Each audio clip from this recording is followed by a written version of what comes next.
بسم اللہ الرحمن الرحیم نحمدہ ونصلی علی رسولہ الکریم اما بعد۔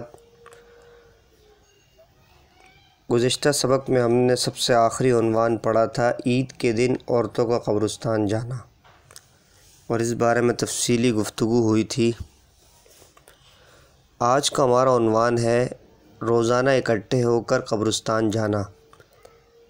یہ بھی رسم پڑ چکی ہے کہ میت کی وفات کے دوسرے اور تیسرے دن خصوصی طور پر اس کے رشتہ دار اور دوسرے لوگ فجر کے بعد اجتماعی طور پر قبرستان جا کر ایصال ثواب کرتے ہیں، اور پھر اہل میت کے ہاں آ کر تھوڑی دیر کے لیے ٹھہرتے ہیں، چائے وغیرہ پی کر رخصت ہو جاتے ہیں۔ پھر دوپہر کو پھر شام کو یہی سلسلہ جاری رہتا ہے۔ یہ سب بے بنیاد رسمیں ہیں اور شریعت مطہرہ پر اپنی طرف سے اضافہ ہے جو جائز نہیں۔ ہمارے خاندان میں بھی ایسی رسومات بہت زیادہ ہیں، روکنے کی بات چیت ہوتی رہتی ہے لیکن لوگ ماننے کو تیار ہی نہیں ہوتے۔ تو جس خاندان میں بھی رسم ہو ان کو سمجھایا جائے اور شرعی حدود اور قیود ان کو بتائے جائیں۔ اگلا ہمارا عنوان ہے قرآن کریم سے متعلق بدعات۔ یہ ساری باتیں بھی واضح ہیں، ان میں تشریح کی کوئی ضرورت نہیں۔ اگر کسی کو کوئی بات تفصیلی پوچھنی ہو تو وہ واٹس ایپ گروپ میں پوچھ لیں، یا پھر یوٹیوب وغیرہ جہاں پر بھی یہ درس لگے اس کے کمنٹس وغیرہ میں پوچھ لیا کرے تو انشاءاللہ جواب دے دی جائے گا اس کو۔ اگلا ہمارا عنوان ہے تقریبات کے افتتاح میں قرآن خوانی۔ دیکھیں، فی نفسی قرآن کریم کی تلاوت ایصال ثواب کے لیے یا خیر و برکت کے لیے بلا شبہ بہت اہمیت رکھتی ہے، مگر آج کل لوگوں نے ایک رسم بنا لیا ہے۔ قرآن کریم کی تلاوت کے لیے اجتماع کا اہتمام اور اسے ضروری سمجھنا، اسی طرح دعوت وغیرہ کا التزام کرنا، یہ سب امور بدعت کے زمرے میں آتے ہیں، اس لیے جائز نہیں ہے۔ قرآن مجید کی تلاوت بے شک کی جائے، جتنا آدمی کی طاقت میں وہ پڑھ لے، اور اگر یہاں تک بھی گنجائش ہے کہ گھر والے کوئی ترتیب بنا لیں، پڑھ کر مل کر پڑھ لیں تو اس کی بھی گنجائش ہے، بلکہ بشرطے کہ کوئی دن خاص نہ کیا جائے اور اس کو لازم وغیرہ نہ سمجھا جائے۔ لیکن لوگوں کو باہر سے بلانا، دعوت کا اہتمام کرنا، یہ ساری باتیں اس کو بدعت کے زمرے میں داخل کر دیتی ہیں۔ اور دوسری بات یہ ہے کہ ظاہر بات ہے کہ جب قرآن مجید باہر سے لوگ پڑھنے والے جب آتے ہیں تو وہ تلفظ کی بھی صحیح رعایت نہیں کرتے۔ بعض لوگوں کے بارے میں تو یہاں تک سنا کہ بلکہ مشاہدہ بھی کیا کہ وہ صرف انگلی پھیرتے ہیں، پڑھتے کچھ نہیں ہے۔ تو جتنا آدمی خود اپنے مرحومین کے لیے پڑھ سکتا ہے جذبے کے ساتھ، جس جذبے کے ساتھ، تو وہ دوسرے لوگ نہیں پڑھتے۔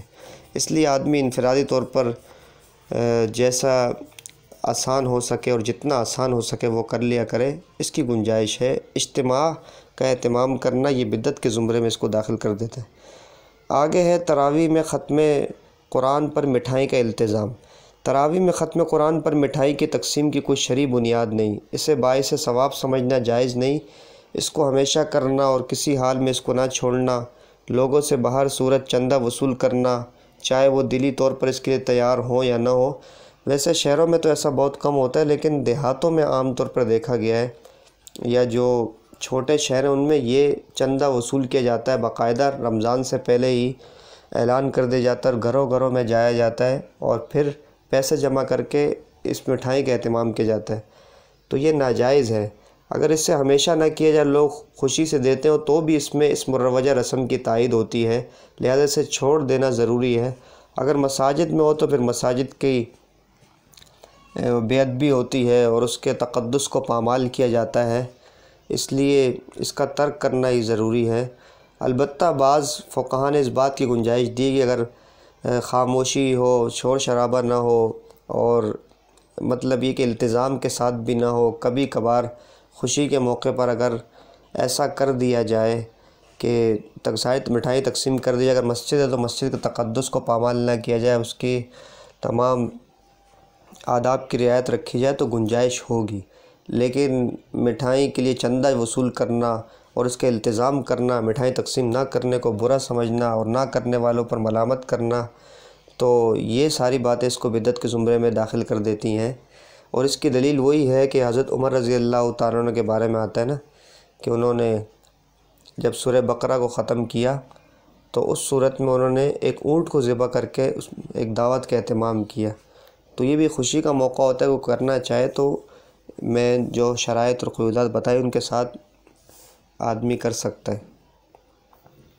اگلا عنوان ہے خواتین کا قرآن خوانی کے لیے اجتماع۔ ایصال ثواب یا کسی جائز مقصد کے لیے انفرادی طور پر قرآن مجید کی تلاوت کرنا نہ صرف جائز بلکہ مستحب ہے، لیکن اس کے لیے اجتماع ثابت نہیں۔ خصوصاً عورتوں کا اس مقصد کے لیے اپنے گھروں سے نکلنا اور اجتماع کرنا اور بھی قوی ہے۔ بسا اوقات عورت اپنے عذر کی حالت میں ہوتی ہے اور اس کو دعوت دی جاتی ہے، اگر وہ نہ جائے تو اس پر ملامت کی جاتی ہے، اور وہ پھر لوگوں کی ملامت کے خوف سے ملامت سے بچنے کے لیے وہ بھی پھر آ جاتی ہے اور پھر سپارہ بھی پڑھ لیتی ہے، تو سارا گناہ بھی ان لوگوں کو ہوگا جنہوں نے اس کا اہتمام کیا، التزام کیا اور پھر ملامت کی کسر نہ چھوڑی۔ تو اس لیے پھر خواتین کے اندر کے اجتماع میں تو اور قواعد ہیں جن کا ذکر میں نے کر دیا۔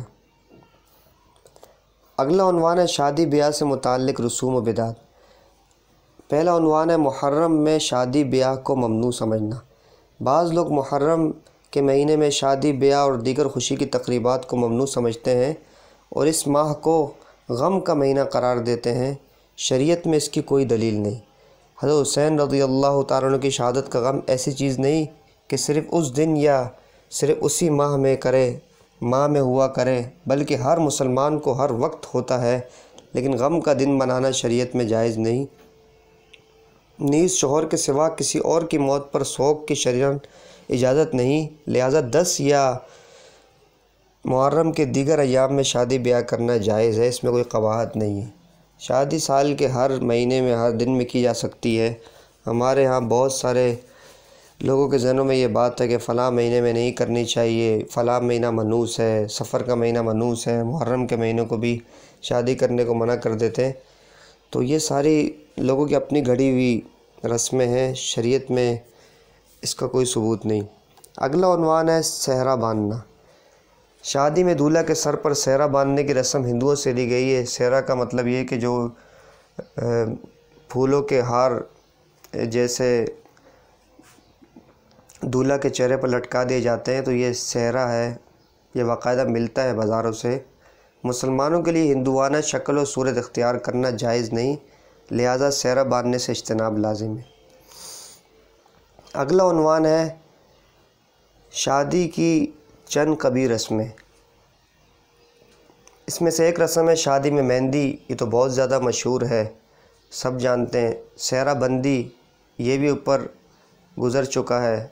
ایک ہے جوتا چھپائی۔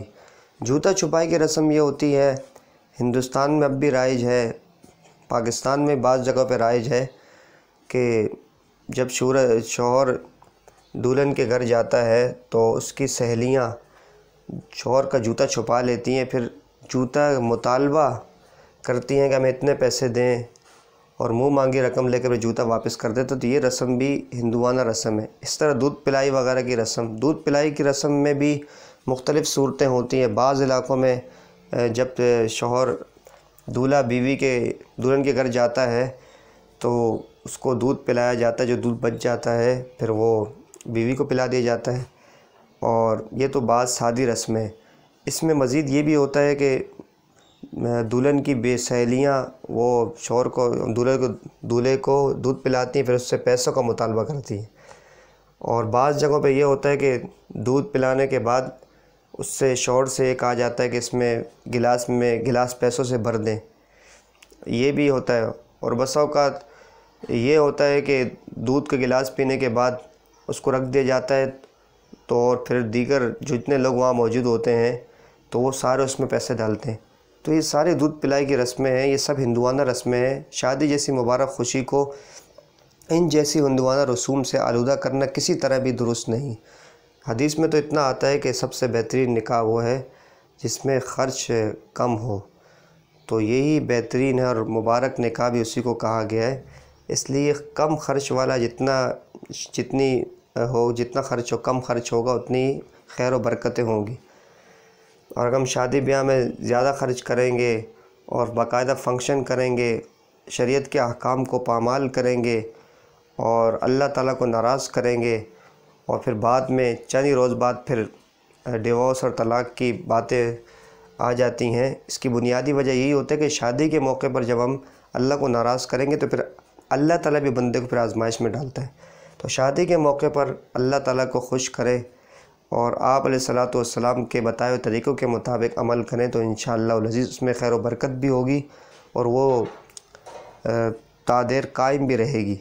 شادی سنت کے مطابق انتہائی سادگی سے انجام دینی چاہیے، البتہ اگر شادی کے موقع پر عورتیں اپنے طور پر مہندی لگائیں تو اس میں کوئی حرج نہیں۔ اگلا ہمارا عنوان ہے شادی کے بعد پہلا رمضان میکے میں گزارنا۔ شریعت میں اس کا کوئی ثبوت نہیں، شریعت کی طرف سے آزادی ہے، لڑکی شوہر کی مرضی سے چاہے میکے میں رمضان گزارے یا شوہر کے گھر گزارے۔ شریعت کی دی ہوئی اس آزادی کو اپنی طرف سے ختم کرنا اور لڑکی اور اس کے شوہر کو نہ چاہتے ہوئے بھی اس رسم پر مجبور کرنا غلط ہے، ایسا ہرگز نہ ہونا چاہیے۔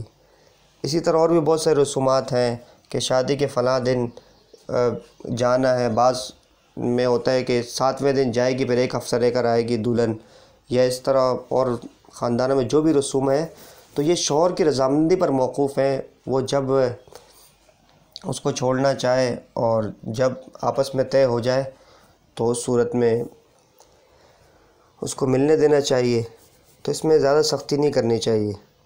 البتہ وہ بات الگ ہے کہ والدین کے گھر میں شوہر کو کتنے دن میں اجازت دینی چاہیے، اگر قریب میں ہے تو پھر اس کو کوشش کرے کہ اگر سہولت سے آسانی سے ہو سکے تو ہفتے میں ایک دفعہ یا پھر 10 دن میں، اس طرح مہینے میں ایک دفعہ کوئی ترتیب بنا لی جائے، لیکن اتنی ترتیب نہ بنائی کہ اتنا تاخیر بھی نہ کی جائے کہ گھر والے سارے ناراضگی کا اظہار کریں اور ان کو مشکلات بھی ہوں، نہ ایسا ہو کہ ہر دوسرے دن دلہن وہ اپنے والدین سے ملنی چلی جائے، بلکہ ایک ترتیب بنا لی جائے اور شریعت کے مطابق اس پر عمل کیا جائے تو انشاءاللہ خیر و برکت ہوگی۔